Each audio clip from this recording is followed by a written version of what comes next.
distinguished speakers, military attaches, participants, and auditors, good afternoon and good evening. On behalf of the Global Governance Institution, a very warm welcome to you all. For distinguished speakers, our sincere thanks to you for taking time to join the GGI webinar on security implications of the Indo-Pacific Partnership for Maritime Domain Awareness and the Big Power Competition, where we have listed some framing questions for our panelists. As a non-government independent think tank, the GGI has conducted a series of international dialogues for scholars worldwide to share their perspectives. The big picture for this webinar is that the pandemic concurrent with the Russia-Ukraine conflict have brought tremendous uncertainty and hardship for average people in Asia-Pacific regions. However, there are signs in a just ended NATO summits that show a trend of expanding the NATO strategy to cover and link with the Indo-Pacific, which means that the security dilemma and uncertainty in the NATO covered area may also spill into the Asia-Pacific region. The Asia-Pacific has already witnessed major tragic wars since the Second World War, such as the Korean War, the Vietnam War, the Afghanistan War, which brought huge loss of civilian lives and casualties. And unfortunately, all three wars were fought by the United States. Still, the Asia-Pacific region experienced rapid growth with emerging markets and economy, becoming one of the most dynamic, vibrant, and prosperous regions in the world. The Asia-Pacific people benefit from peace and stability. The Asia-Pacific people cherish peace and stability. And more than ever, the Asia-Pacific people call upon peace and stability.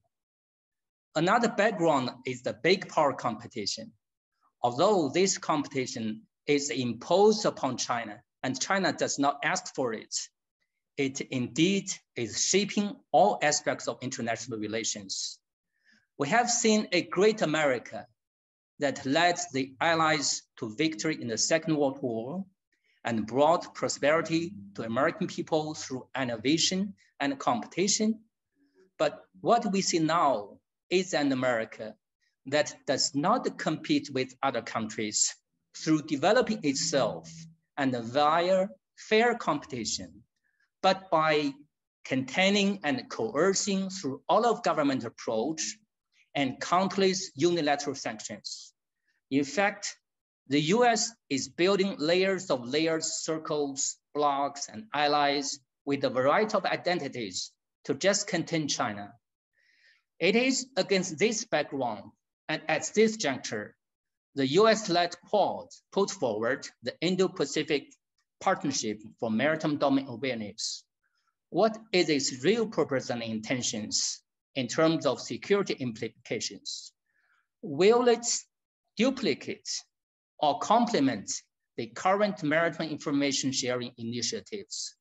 Is it just another tool of big power competition? Since it is commercially run, who will bear the cost? To answer those questions and concerns, today we invited a group of great scholars to share their perspectives. As always, the audiences of the GGI webinar expect more perspective than only information from our panelists. We invite one GGI speaker, Dr. ZHOU Zhou, as the first speaker to give a background presentation to lay out the ground. So we look forward to our panelists to share more opinions and perspectives. Only so can we manage well the time and have more engagements. Without further delay, let me turn over the floor back to Senior Colonel Wang, the Vice President of the GGI, and as well, the Director of Center for American Studies at GGI. He will moderate the whole session, the last sessions. Okay. Senior Colonel Wang, the floor is yours. Thank you. Thank you, President Captain TIAN. Ladies and gentlemen, good afternoon. I'm Senior Colonel Wang, retired. Before my retirement, I served as Defense Attaché of China to the Philippines and the Czech Republic.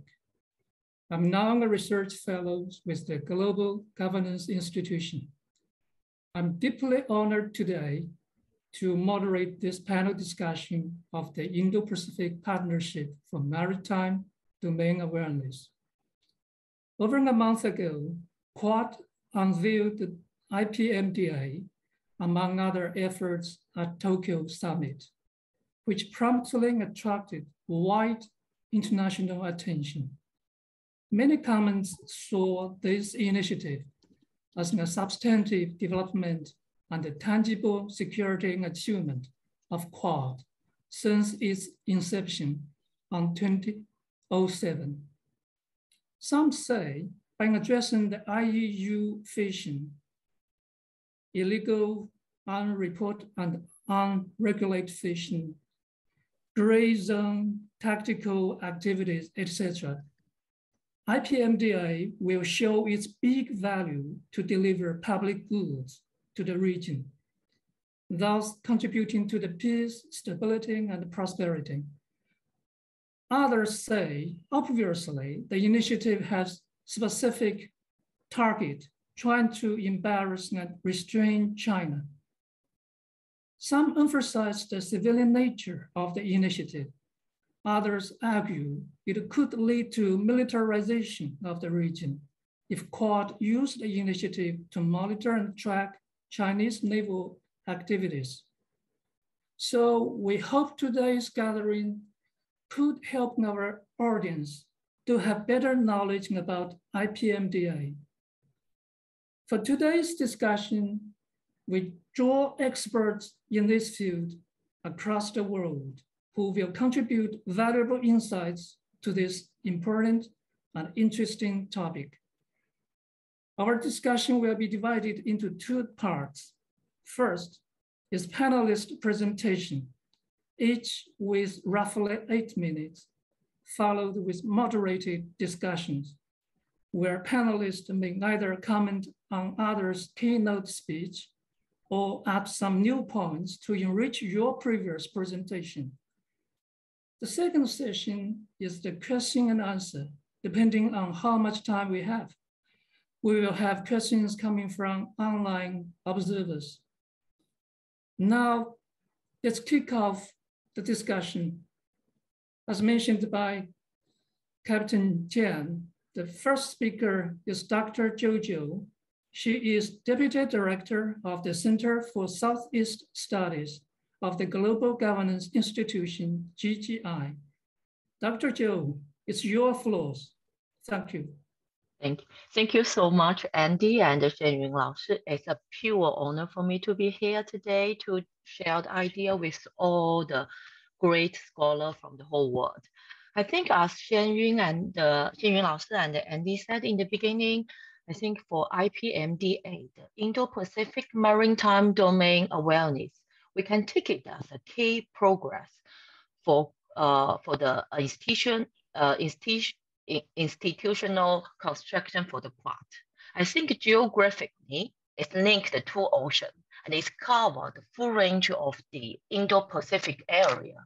And from functionally, I think the information and the intelligence cooperation network will build a base for the future, deeper or further cooperation for the Quad.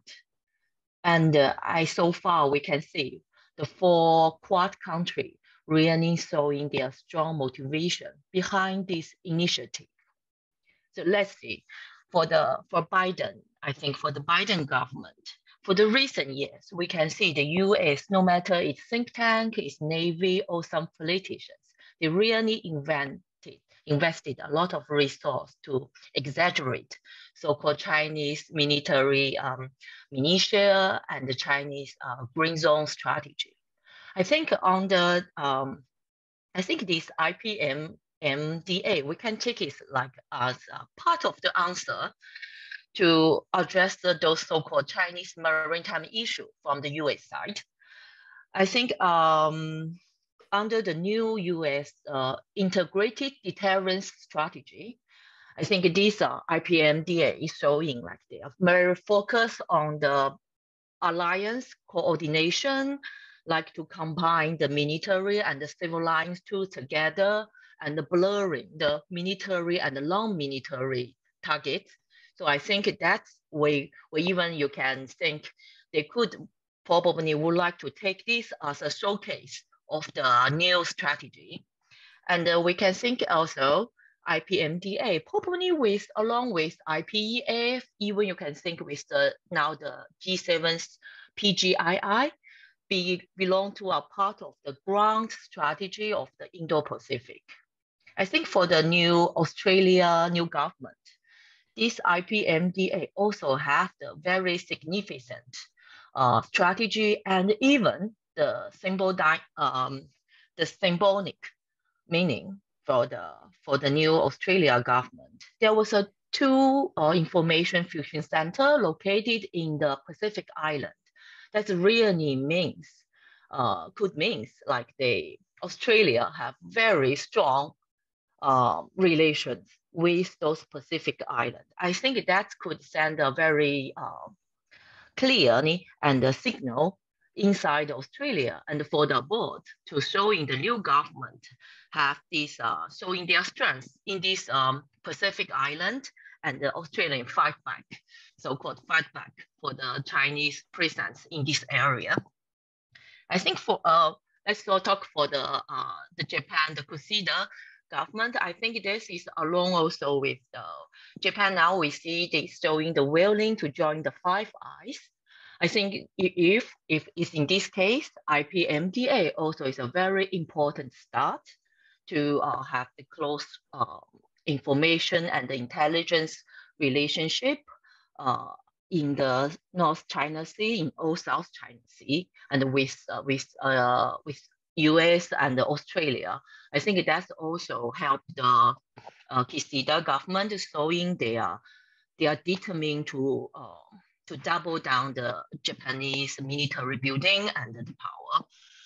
And for India, I think these are IPMDA also the first go beyond the Pacific, and they also quite focus on the Indian Ocean and address to Indians concerned about the Chinese, the present in the Indian Ocean.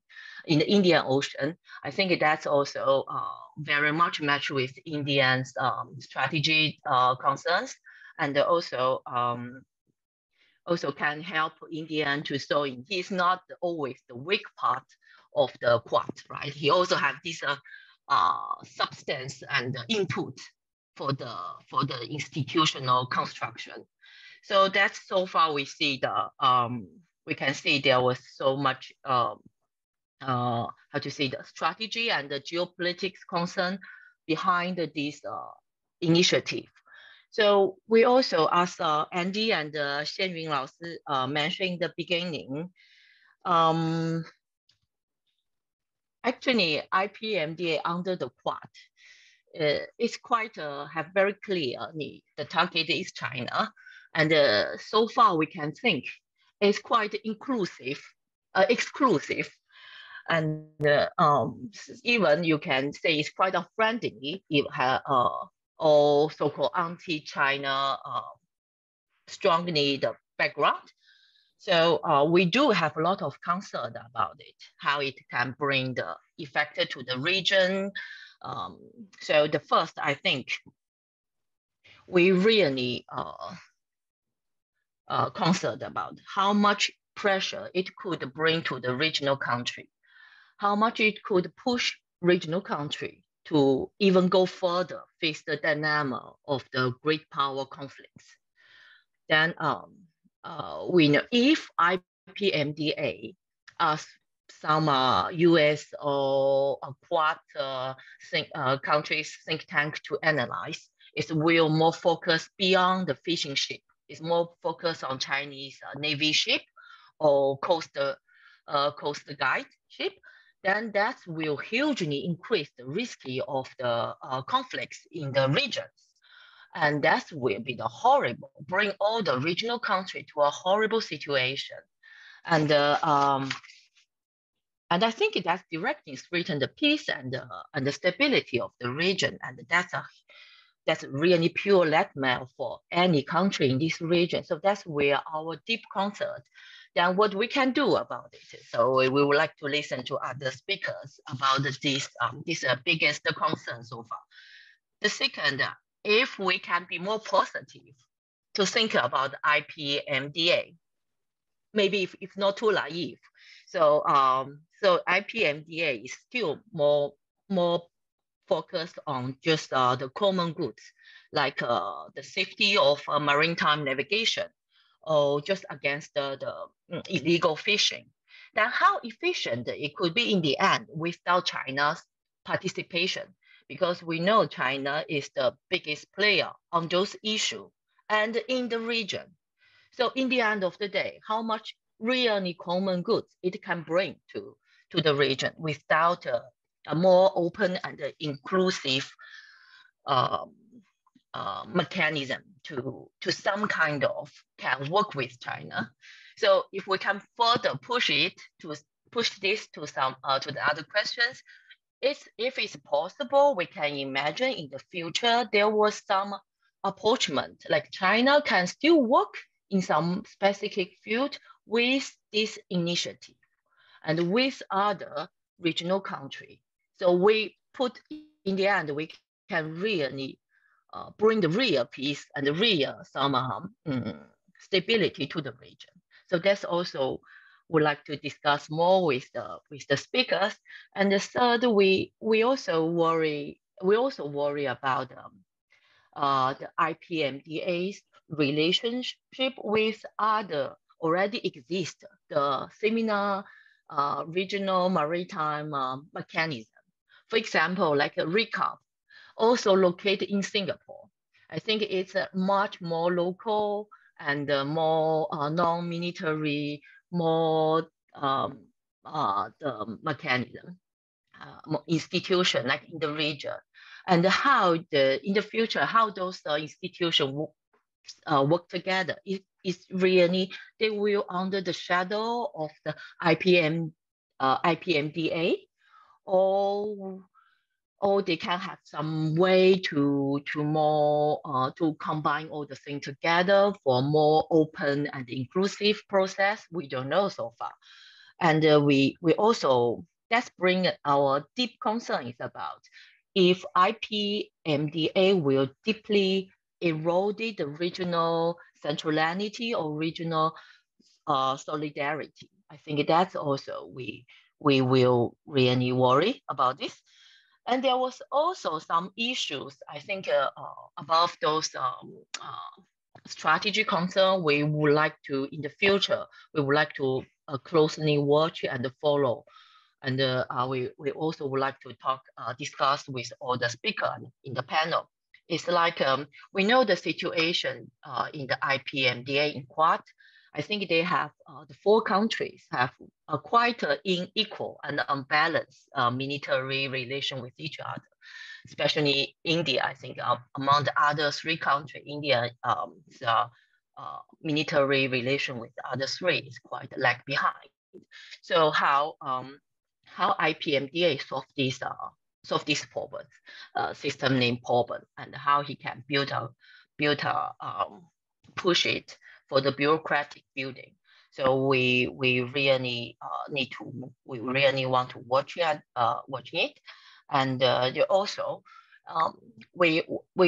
IPMDA plan to bring some more civilized technology company inside, work with the non-military sector. They also could bring some legitimacy challenge inside the country. So how the system is working, how those issues going on, I think there's quite a detail, but devil's always in the detail.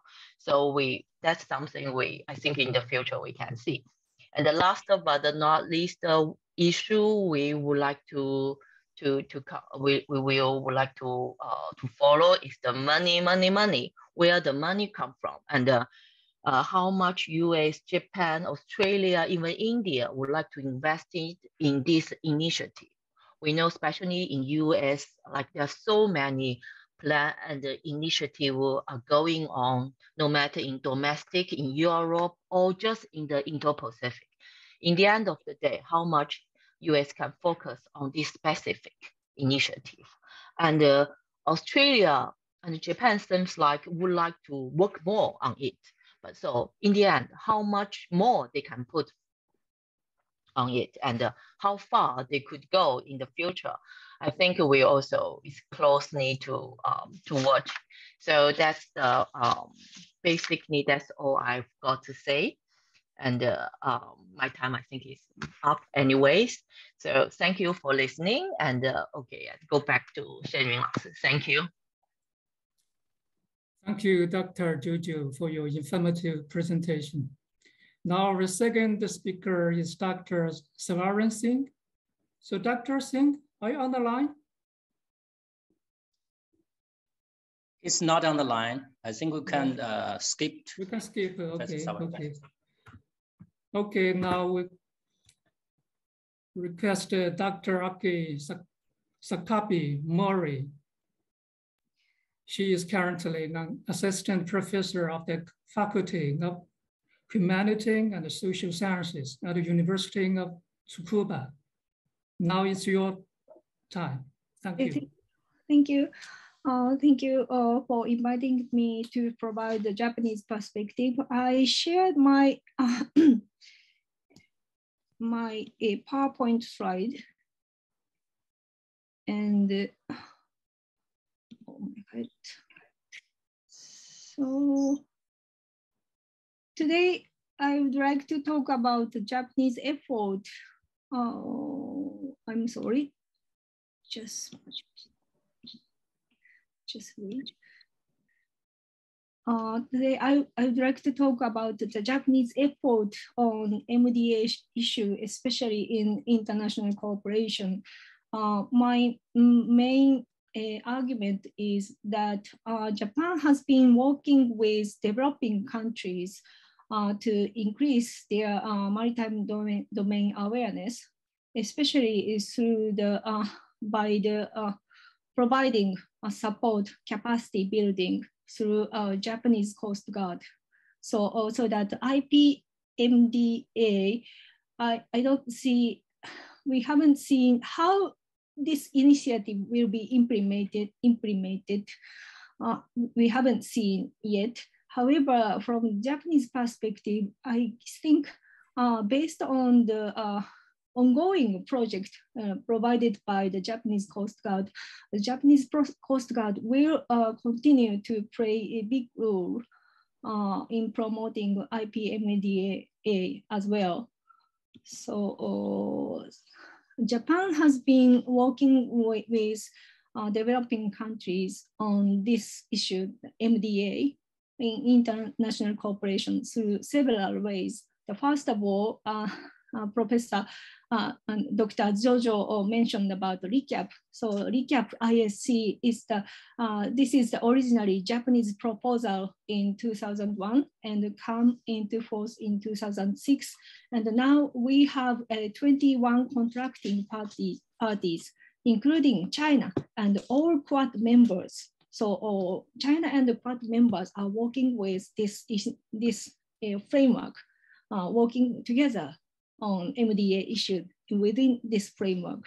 And in Tokyo, Ministry of Foreign Affairs of Japan hold as an official event of the ARF, the second ARF workshop on international cooperation and on MDA in 2012.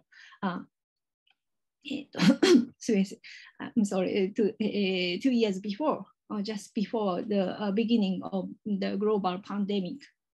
And China and all Quad members are participated to this workshop as well. And Japan has been working with, especially with Southeast Asian countries through bilateral cooperation on supporting capacity building for maritime safety and security. And as I said, Japanese Coast Guard play big role big role in this initiative. And the Japanese Coast Guard, this is the map provided by the Japanese Coast Guard. I'm sorry, in Japanese only, but Japanese Coast Guard covers a wide range of region to promote capacity building for maritime safety and security. The fund is coming from technical cooperation project from Japan International Cooperation Agency, JICA, and Japanese private think tank, Nippon Foundation. And based on this initiative, Japan Coast Guard dispatching liaison specialist for long term to Palau, Philippines, and Malaysia. And Japanese Coast Guard have supported the launch of Coast Guard in Indonesia and in Malaysia. And Japan has been working with these counterparts. And Japanese Coast Guard also dispatching a mobile cooperation team. The Japanese Coast Guard established this team in recent years to provide the support to provide the capacity building programs to Indo-Pacific nations and Southeast Asian countries and Pacific islands. It covers the region that Quad, the IPMDA in the Quad provides. It overlapped region. So that I guess Japan Coast Guard will continue to play a role in providing capacity building for maritime security and safety.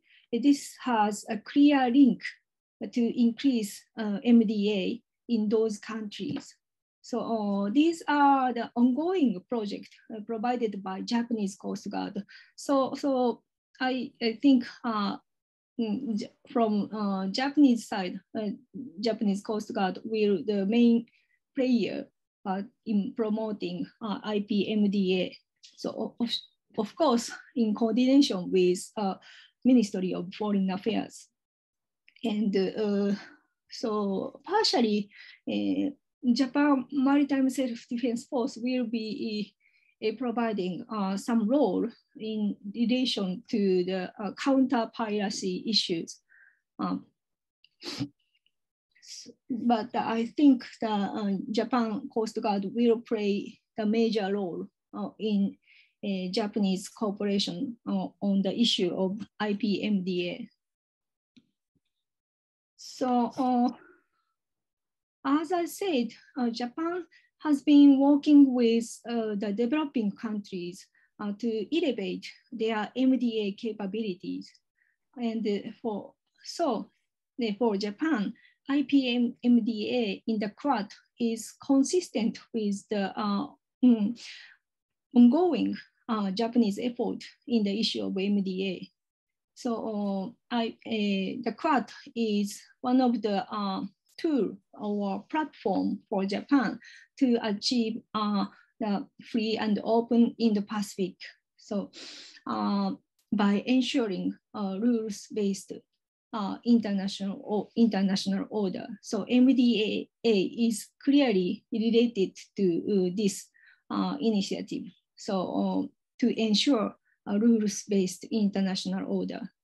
And I think Quad member countries deliberately frames Quad as a coalition providing public goods in the Pacific rather than anti-China groupings. Although Chinese colleague worried about this frame has background motivation, but I think from Japanese perspective, the Quad is one of the tools to achieve free and open in the Pacific. So that to frame Japanese anti-China groupings to frame like this from Japanese perspective. It's not really capture the Japanese contribution to IPMDA. So in my thinking, so already, because Japan already has been working with China on MDA issues through recap information sharing center and ARF workshop on MDA, and Japan and all other Quad member countries and China already participated to this cooperation. So we have link. We have a cooperative platform on MDA issues. So, so that IPMDA from Japanese perspective, this is the additional platform to achieve free and open Indo-Pacific with rule-based order. So it's not about anti-China grouping from the Japanese perspective. So the Japan can work with any nations who share the vision of free and open in the Pacific. So, so that working together for ensuring a rule-based order is the this is the Japanese motivation to join IPMDA. This is my perspective. Thank you. Thank you, Dr. Mori, for your presentation. You mentioned about Japan's support to the Indo-Pacific maritime security, in particular the IPMDA, and also you particularly respond to Dr. ZHOU Zhou's worry about the anti-China element of the IPMDA. Thank you for your verification. Now our next speaker is Professor Ana Rosario's Malindog-Uy. She is a Filipino professor of political science, international relations, development studies, and European studies. Now it's your time. Thank you. Anna, please unmute yourself. Yeah. Okay, sorry. Oh, thank you very much, and good afternoon to all. To the globe, for me, I think I would be sharing more on what I think are the implications of the IPMDA and actually the reactions coming from the Philippines perspective and also from an ASEAN or a Southeast Asian perspective. So to the Global Governance Institute, the main organizer of this forum with the theme security implications of the Indo-Pacific Maritime Domain, awareness under big power competition, I would like to express my sincere thanks for inviting me as one of the speakers. Distinguished speakers, military attaché, participants and friends and colleagues, a pleasant day to all. In an attempt to counter China and realize the aspiration of the United States pivot to Asia strategy, the US has rejuvenated the Quad. The Quad is part and parcel of the shift in US foreign policy from Middle East centered to Asia Pacific focus, from war on terror to greater power rivalry against China. All of these are embedded in the American pivot to Asia, or what is known as the US strategic rebalance to Asia under the Obama administration that was renamed as the Indo-Pacific strategy under the Trump administration, which the Biden administration is now pursuing. The rebalance to Asia strategy is the US response to the ever-changing and very dynamic geopolitical context and environment of the Asia-Pacific region, which had been driven by significant developments such as the rise of the Asian economies, with China as the front runner and the inevitable rise of China as a regional power in Asia and even beyond. The overarching narrative of the US rebalance to Asia strategy that is indeed driven by the compulsion of realpolitik in contemporary times, with China being identified as the #1 threat or challenge to the US hegemonic standing in Asia and in the world. In many ways, the strategy is not only fastened to the idea and the belief that the center of gravity for US foreign policy, national security, and economic interests is shifting towards Asia from the Middle East, but it is prefixed on the recognition that the Asia-Pacific would play an increasingly important role in driving the world's political and economic life in the 21st century. The US would like to take advantage of these opportunities to boost economic growth at home, to reassert its influence and leadership in the region, while trying to preserve its global hegemony. Hence, since the launch of its strategic Rebalance to Asia strategy, the US has been looking for ways and means to boost its military security presence in the Asia-Pacific. Indeed, this has been prompted a mix of reaction among countries in ASEAN and in Asia in general, with speculations that the military security component is the primary goal of the US Rebalance to Asia's foreign policy. Just to note, the US Rebalance to Asia strategy has three components: economic, diplomatic, and military security.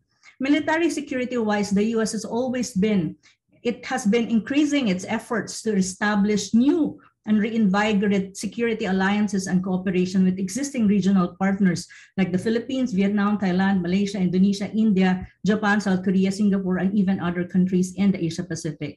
Likewise, the conduct of freedom of navigation operations of US, like UK and Quad members, warships in the Indo-Pacific region is part and parcel of the US Grand Indo-Pacific Strategy. Now, speaking of Quad, or the Quadrilateral Security Dialogue, an informal strategic dialogue maintained by talks between member countries like the US, Japan, Australia, and India. For me, the way I see it, it is nothing more than a narrower security-centric effort of the US to counter China. Just last May 24 of this year, the Quad launched a new maritime domain awareness initiative coined as the Indo-Pacific Partnership for Maritime Domain Awareness, or IPMDA, designed accordingly to work with regional partners to respond to humanitarian and natural disasters, combat illegal, unregulated, and unreported fishing activities in the region. From the vantage point, I think, of the Quad, the IPMDA is projected as a vehicle or a mechanism to transform the ability of partners in the Pacific Islands, Southeast Asia, and the Indian Ocean region to monitor the waters on their shores fully, and in turn to uphold the so-called free and Indo-Pacific region. Nevertheless, all countries in the Asia-Pacific or Indo-Pacific region are somewhat invited except China. Although none of the leaders of the 4 member countries of Quad mentioned China during the unveiling of the IPMDA, it is evident that the said maritime surveillance initiative is to my impression, is to counter, contain, and check on China's maritime movements and activities in the Asia-Pacific region. It seems that this new Quad initiative is another scheme to keep an eye on China, to a certain extent, I think, to isolate China and reverse and counters China's aspirational initiative to expand consensus on regional cooperation with the Pacific Islands nations. The IPMDA, it seems for me, the way I, to some extent, perceive it, is a product of a paranoia of the United States, Australia, alongside other member countries of Quad, in view of the recently concluded bilateral security framework agreement between China and the Solomon Islands, conducted in the light of the request and need of the Solomon Islands to assist the said Pacific country in maintaining social order. Hence, just like the Indo-Pacific Economic Framework, the Indo-Pacific Partnership for Maritime Domain Awareness, obviously, for me, the way I see it, is both inherently political, since both excludes China. It is somewhat a vehicle to advance Quad, or more particularly the United States' security interests in the region. It is another scheme of the United States to strengthen its influence and opaque persuasion over smaller states like the Philippines to take side with the United States as against China. If one looks more closely, IPMDA and even the IPEF, to a considerable extent, have traces of Cold War mentality and framework, since it deliberately excludes China and pretty much other countries that the United States considers as non-liberal democracies or so-called non-like-minded countries. Just to note, the Indo-Pacific Partnership for Maritime Domain Awareness has predominantly been defined by the United States in the same manner that the US President Joe Biden has championed the Indo-Pacific Economic Framework. Furthermore, the Indo-Pacific Partnership for Maritime Awareness is not only an attempt to isolate China, but an attempt to paint China as the so-called enemy. This is quite a rabble-rousing and suggestive action on the part of the Quad, which gives rise to the possibility and real concern among ASEAN countries like the Philippines, and even being caught in between and pressured to take sides between China and the US, that goes against the idea of an ASEAN region that is a zone of peace and a zone of freedom and neutrality. Take note that from the very onset of the US pivot to Asia strategy, many, if not all, ASEAN countries refuse and try to avoid taking a side between the US and China, and would rather pursue and strive for a more balance between the two countries' strategic alignments and economic interests. Thus, in essence, most ASEAN countries, if not all, prefer not to choose between the United States and China as much as possible.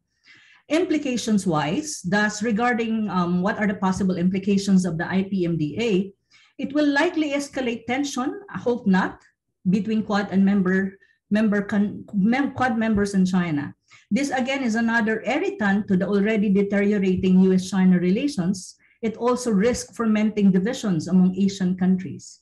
Likewise, an initiative like IPMDA may result in China, probably, exerting greater efforts to enhance and ramp up its defense and security deterrence capabilities. Other countries in the region may also be provoked to do the same. Such a scenario would in many ways endanger the peace and stability of Southeast Asia and the broader Asia-Pacific or Indo-Pacific region. To conclude, the rivalry and competition of superpowers, particularly between China and the US, are one of the major geopolitical concerns of small countries like the Philippines.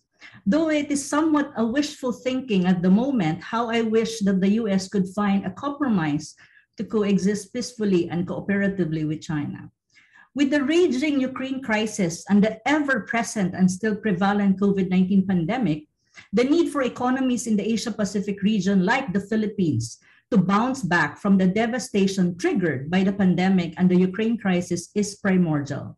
It should take precedence or should be the priority, and that would connote that countries in the Asia-Pacific region like the Philippines do not need an Indo-Pacific Partnership for Maritime Domain awareness that targets or isolate China, which would further accelerate the growing rivalry, competition, and the Cold War atmosphere between China and the US in the Asia-Pacific region and even beyond, which make the regional context and realities all the more volatile and precarious. To note, a Cold War between the two superpowers will only lead to the progression of conflicts in the world at a time when cooperation is indispensable and vital to regional and global survival, stability, peace, because of the continuous prevalence of the COVID-19 pandemic and the ramification of the ongoing Ukraine crisis. Rather, countries in the Asia-Pacific must emphasize common interests, strike a middle ground amid conflicting interests, and seek greater value in win-win cooperation in maritime affairs, regional connectivity, pandemic response, economic trade cooperation, mitigating climate change and the energy crisis affecting the countries in the region and the world at large. Countries in Asia-Pacific region must do away with unilateralism and the creation of blocs or grouping with the sole purpose of singling out one country. Instead, they must work together to promote peace, stability, prosperity in Asia and the world in general. Most importantly, countries in the Asia-Pacific region must be cognizant of the fact that China is here to stay, precisely because it is part and parcel of the Asia-Pacific region by virtue of its geography. More than anything, China is a strong regional power in every sense. Thus, no one in the Asia-Pacific region can and should exclude China. It is like the giant elephant in the room, so to speak. Thus, China participation in the Asia-Pacific affairs is essential. This is a fact that all countries, including the US, have to accept. This applies to all regional and international affairs, including the IPMDA. Hence, in Quad's attempt to promote maritime domain awareness and reduce illegal, unreported, unregulated fishing in the Indo-Pacific region, it should involve China in the conversation precisely because China has substantial maritime presence in the Asia-Pacific region, which makes it a key, if not the most critical and vital player in combating illegal, unregulated, and unreported fishing activities in the region. Most importantly, countries in the Asia-Pacific region should forge and institutionalize multilateral, bilateral arrangement and agreements with China and other Asian countries on matters related to fishery management, environmental cooperation, joint oil and gas development, and exploration and joint maritime patrols, among others, which are important economic issues and maritime activities that will boost the mutual and confidence between and among Asian countries, and that includes China. All this will to a greater extent serve as a win-win compromise that will benefit Asian countries in general and may trigger the resolution of dispute and differences among countries in the Asia-Pacific region that have a dispute over land or maritime territories and boundaries. All this by far are the most pragmatic and viable avenues to easing tensions, disputes, and differences among and between countries in the Asia-Pacific region. Building consensus probably may prove difficult, but not impossible, while confrontation on issues surrounding the Asia-Pacific region certainly is self-defeating. Thus, the IPMDA should be taken with a grain of salt and a second thought. Ladies and gentlemen, friends and colleagues, thank you for your attention and good afternoon. Thank you, Anna, for your presentation about IPMDA. You explained from another perspective, especially from the big power rivalry, to explain why US just put forward this initiative, especially the rebalance of Asia-Pacific region, and also the pursuit of sole dominance of the area of US. So, and also thank you for your suggestion for the win-win compromising. Our next speaker is Captain Martin Sebastian. He is the former senior fellow and head of the Center for Maritime Security and Diplomacy at the Maritime Institute of Malaysia, MIMA. Thank you. It's your floor. Thank you, sir. Let me just click on this PowerPoint. Are you all able to see this? Let me know if you all are able to see this, please. I think you can proceed. Then I will ask my assistant to open it and share in the screen. Oh, great. Thanks. Good afternoon from Kuala Lumpur, and thank you for inviting me to speak in this august group of scholars and personalities. And hello again to friends that I'm meeting again after such a long time.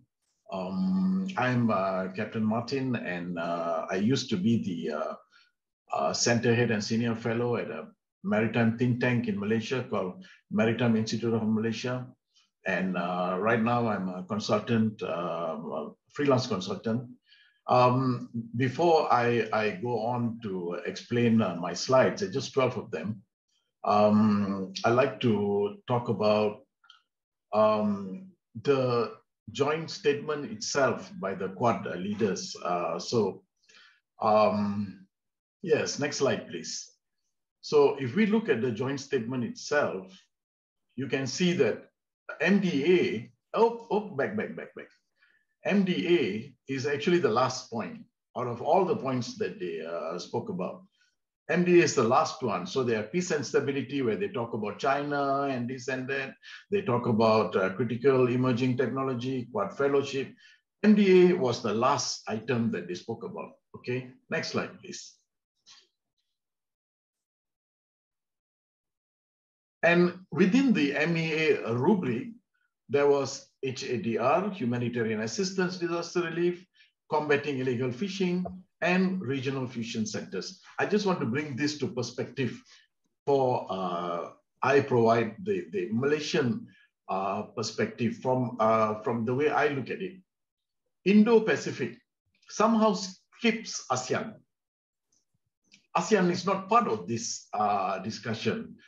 Indo-Pacific, big power competition, but this is what is more important in ASEAN. Next slide, please. So what we see in Malaysia is more the fisheries part. You can see how much we lose a year on fisheries and why it is important for us to have MDA. And looking at the rise of cost of living, we find that fisheries would have been a better area that we can be part of if there is an MDA effort in South China Sea. Next slide, please. So if we go to fisheries, then we are looking at everything around the fishery issue: food security, human security, resource security, and of course, revenue security. When you lose fisheries from your maritime estate, you also lose revenue, not just the resource. And if more and more fish is lost, then you have less and less fishermen. And these fishermen will start going into smuggling and trafficking and all the other crimes, because we have taken out fisheries from their centuries-old profession. So it is also a part of human security. Next slide, please. So when we look at fishing vessels, these are the array of fishing vessels. We need MDA to actually analyze the algorithms of context so that we can identify which type of vessel that we are dealing with, where are they, how frequent that they are in that area. And all this requires technology. And technology is where we look for from MDA. Next slide, please. So here are the threats to fisheries, two fisheries. We're talking about transshipment, which means someone else is coming into your waters and buying the fish from your fishermen. Someone else is coming inside and doing all kinds of stuff: fish, narcotics coming through fishing vessels, human trafficking, drug smuggling, arms smuggling. For all this, you need MDA. And what is the answer to this? Next slide, please.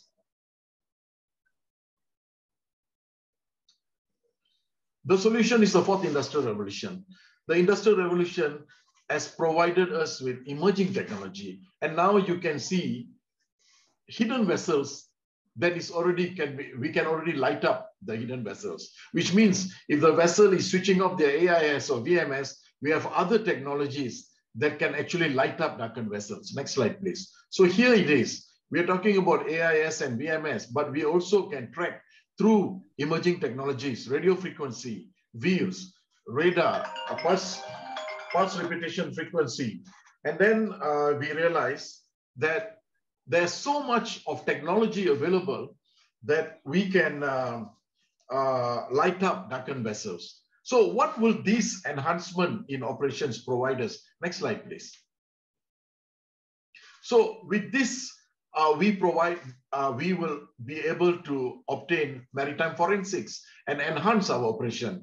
If this vessel analysis can provide efficient patrolling, it can provide high readiness of vessels, which means patrol vessels don't have to go round and round in circles. They go exactly to the hotspots where these vessels have been targeted.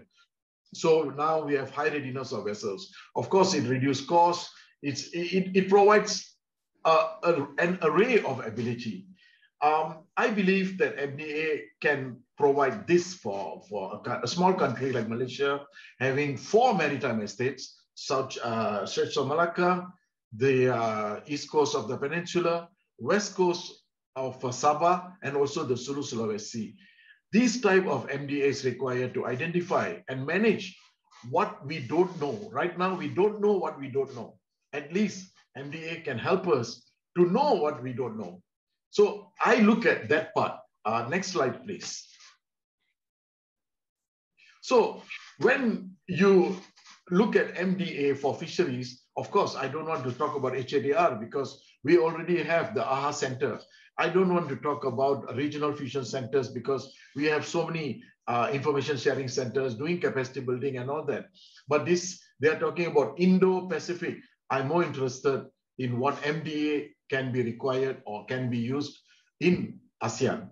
With that, I end my presentation. Thank you so much. Thank you, Martin, for your presentation about the fishery and how to conduct the enforcement of operation. Thank you. Our next speaker is Mr. Nguyen Nam Duong.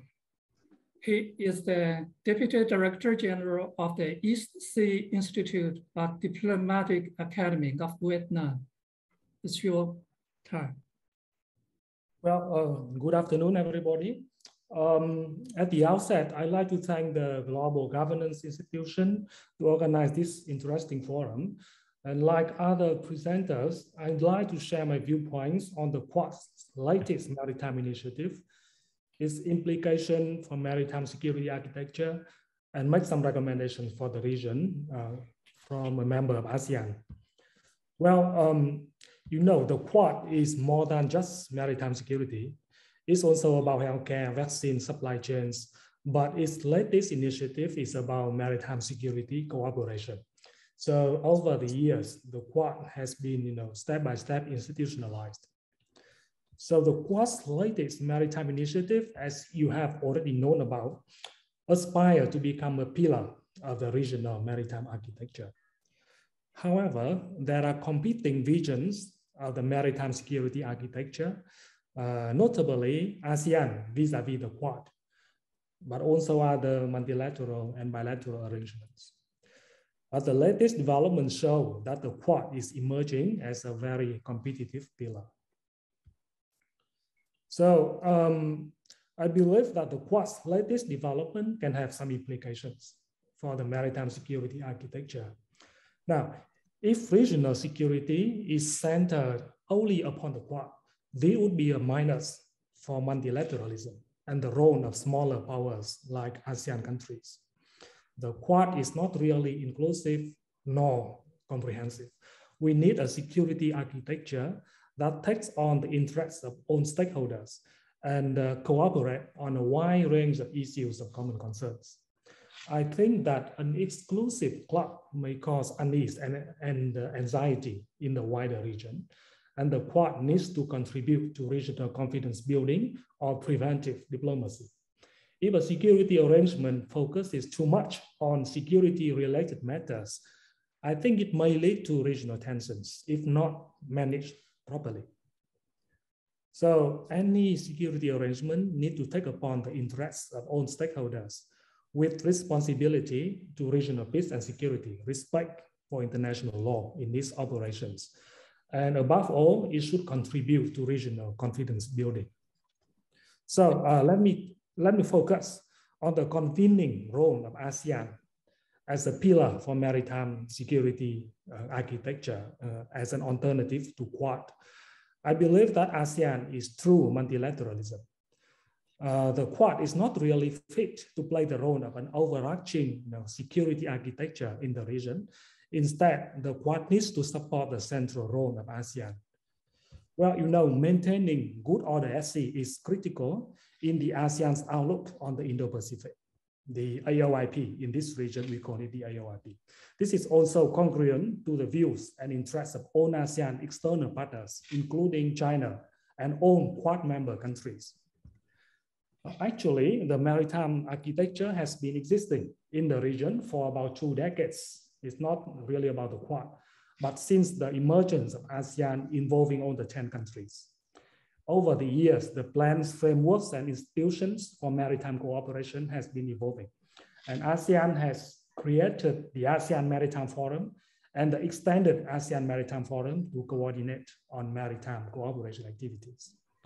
There are some fundamental principles that can serve as cooperating guidelines. So there are existing international and regional instruments that ASEAN and its external partners has been subscribing to. For example, the United Nations Charter, the international conventions and regional treaties, particularly the 1982 UNCLOS, the United Nations Convention on the Law of the Sea, and more recent documents such as the AOIP, as just mentioned, and the East Asian Summit Statement on Enhancing Maritime Cooperation, etc. Well, thankfully, all of ASEAN's dialogue partners, including all Quad members, have expressed continued support for ASEAN centrality in the regional architecture. I think that the maritime architecture should promote existing and explore new areas of cooperation, such as blue economy, preservation of the marine environment, maritime security and safety, freedom of navigation and overflight, and also address non-traditional securities at sea. So these are some of my thoughts on the latest development of the Quad and its implication on the regional architecture. Thank you very much. Thank you, Mr. Nguyen, for your presentation. You mentioned about your general comments on the IPMDA. You just impressed me that you mentioned that if it's not handled properly, it might cause some tension, right? Correct. So, and also you mentioned that the ASEAN consensuality. So that should just, that principle should be upheld even in conjunction with the Quad environment in the region. That's correct. Yeah. Yeah. Thank you. Is a principle that needs to be upheld, and that is good for every country in this region. Okay, thank you. Thank you for your presentation.